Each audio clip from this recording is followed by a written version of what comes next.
RBI has introduced a scale-based regulatory framework for NBFCs.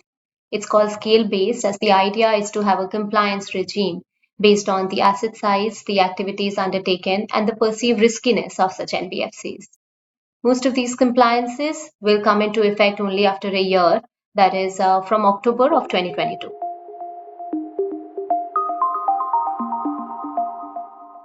One of the questions often asked is whether the existing regulations will continue to apply or will there be a complete regulatory overhaul. This particular point RBI has clarified and stated that the existing activity-based directions, for example, regulations applicable to core investment companies or the housing finance companies, will continue to apply along with the modifications or the changes as are introduced by the revised framework.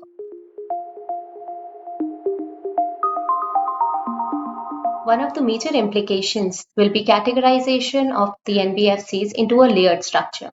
There'll be 4 layers: the base layer, middle layer, upper layer, and the top layer. The base layer is expected to have the lowest compliance requirement, which will keep going up as we go higher up in the layers. The base layer will comprise of non-deposit taking NBFCs with asset size of less than 1,000 crore. It is interesting to note that currently also the non-systemically important NBFCs are categorized basis their asset size if the asset size is less than 500 crore. This seems to have been raised from 500 to 1,000 crore now. In addition to this, certain activity-based NBFCs like peer-to-peer companies, account aggregators, non-operating financial holding companies, and the other NBFCs which are not accessing public funds and not having customer interface will also form part of this base layer. The second layer is the middle layer, which will comprise of the deposit-taking NBFCs and the non-deposit-taking NBFCs with asset size of more than 1,000 crore. In addition to that, the core investment companies and the housing finance companies will also form part of this middle layer.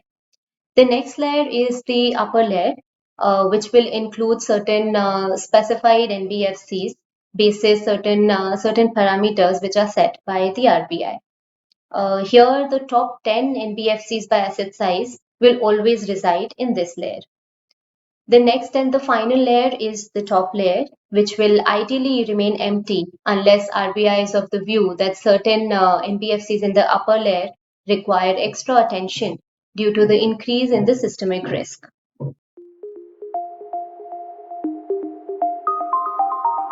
Some of the key changes introduced by the revised framework include the increase in the minimum net owned fund to 10 crore for 3 categories of NBFCs.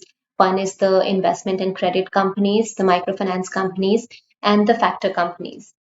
The second one is to do with classifying a particular asset as non-performing asset, where the RBI has specified that if a debt remains overdue for more than 90 days period, then it should be classified as an NPA.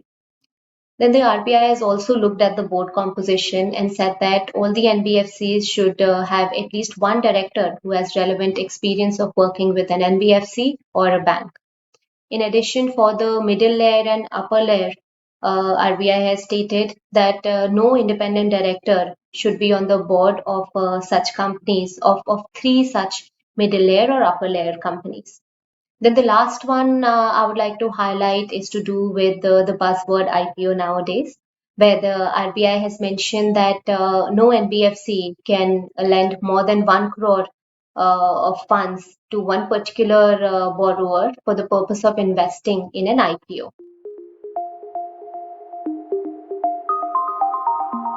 For now, the sector players should look out for modifications that may be required to ensure compliance with the scale-based approach. For instance, the increase in the net owned funds or reviewing the board composition.